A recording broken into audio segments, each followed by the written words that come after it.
Leksimizi devamlaştırımız hürmetli vatandaş. Prezident Trump Birleşken Devletler Teşkilatı'nın çekinip çıkıdığan bolsa, Jungo nemi kılışı mümkün, yoki qanday qila? Mavzuli xabar 10 ayning 15 gün Vanvitor betida e'lon qilindi. Xabar bundoq boshlanadi. Menki qalam tavrat kuchi bir oy burun Vanvitor betida deydi xabar yozuvchi. Prezident Trump Birleşken Devletler Teşkilatı'nın çekinip çıkıdı. Hoşyar bulunla.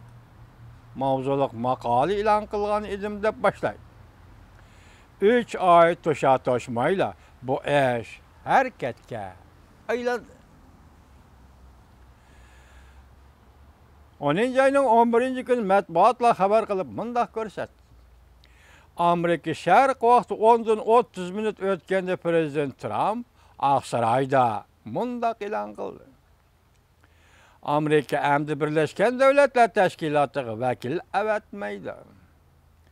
Bu ish an'anaviy Birleşken Devletler Teşkilatı'nın oxirgi bekatga yetib kelganligidan darak beradi. Amerika Qo'shma Shtatlari hamda Birleşken Devletler Teşkilatı'na vakil avatmaydi. Chunki yaqinda Amerika Qo'shma Shtatlarining Birleşken Devletler Teşkilatı'dagi vakillikka hali istifa berib, Birleşken Devletler Teşkilatı'na vakil bo'lish huquqidan o'rnidan istifa berib, bosh xizmat bilan shug'ullanadigan bo'ldi. Shun abtur biyat nima da'vatida Amerika hamda Birleşken Devletler Teşkilatı'na vakil avatmaydi dedi. Nekki hali istifa berdi, vakil avatmaydi. Bu ish an'anaviy Birleşken Devletler Teşkilatı'nın oxirgi bekatga yetib kelganligidan darak berdi. Mayli ba'zi yo'lovchilar poyezddan tushishni xohlasin yoki xohlamasin. Matbuotlar bu ishni tahlil qilib bunday ko'rsatdi. Prezident Trump shuning uchun shunday qiladi-ki, Amerika Birleşken Devletler Teşkilatı'dan butunlay chekinib chiqishdan burun Birleşken Devletler Teşkilatı'ni zo'r darajada islohot elib berishga zorlaydi.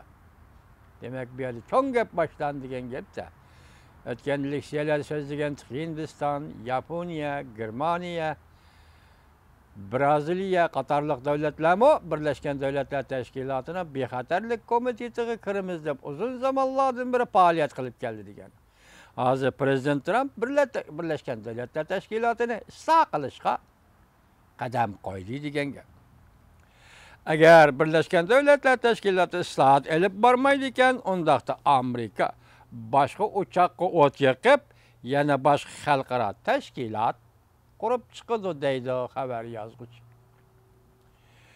Bu albatta shubhasizki Birleşken Devletler Teşkilatı qurilgandan beriki eng qorong'i bir kun bo'lib hisoblanadi. Nurg'un kishilar bu ishni oldin sezgan bo'lsa-mu, lekin bunga yanada ulgurolmadi. Men maqolamda to'xtalgan edim deydi xabar yozuvchi. Prezident Trumpning Birleşken Devletler Teşkilatı'ni qayta qurib chiqish maqsadlarining biri shuki, yer shari huquq yadrosi chambiridan Jungoni siqib chiqarishdan iborat. Amerika Qo'shma Shtatlarining Prezident Trump'ның Birleşken Devletler Teşkilatı'nın çekinip çıkış maqsadi yer shari huquq chambiridan Jungoni siqib chiqarishdan iboratdir. Yana bir mavzu, Prezident Trump bunday ko'rsatdi. Tez arada zo'r voqea yuz berdi. Mavzuli xabar 10 ayning 15 kuni NTD-TV'de e'lon qilindi. Xabar mundaq boshlandi. Bu yerda zo'r voqea yuz berdigini 11 ayning 6 kuni Amerikada boshlanganda 30 mezgillik saylovga qaratilgan ekan vatandoshlar. Shunday tushuninglar. Prezident Trump haftaning 1-kuni 15 kuni mundaq ko'rsatdi. Nurg'ulg'an meni qo'llag'uvchilarning bu yerga to'planishi yaxshi bishoratdir. Bu ish pat arada zo'r voqea yuz berdiganligidan darak berdi. Bu orqali Prezident Trump o'tir mezgillik saylovda Cumhuriyetçiler Partisi g'alaba qildi, qizil to'lqin yetib keladi demekçi bol. Haftanın birinci günü səhərdə hər qətim yığılış soruna qatnaşqanda meydan şat xuramlıq otulup taşqanda Prezident Trump Twitter'da fikir qaldırıb mındaq görsət. Bu yığılış qatnaşqanda köpçülük burunqıdan mı köp qatnaşdı. Bu dağdığılıq yığılışqa olturdığan boş orun qalmadı. Bir neçə min adam səhnəyə qarab yüzləndi. Qızğınlıq, ayacan, torosqa taqaşdı. Demək aldığımızda zor vəqə yüz verdi. Oturmazgillik saylam 3 haftalık kaldı. Amerika'da iki partiya devlet meclisini tizgilleş hukukuna talışıp, rekabetleşip, ciddileşti. Prezident Trump oturmazgillik saylam yetip geliştin burun her kaysi caylarda yığılışqa qatnaştı. Cumhuriyetçiler Partisi əzalarının devlet meclisine əza bulup sayılınışını kolladı.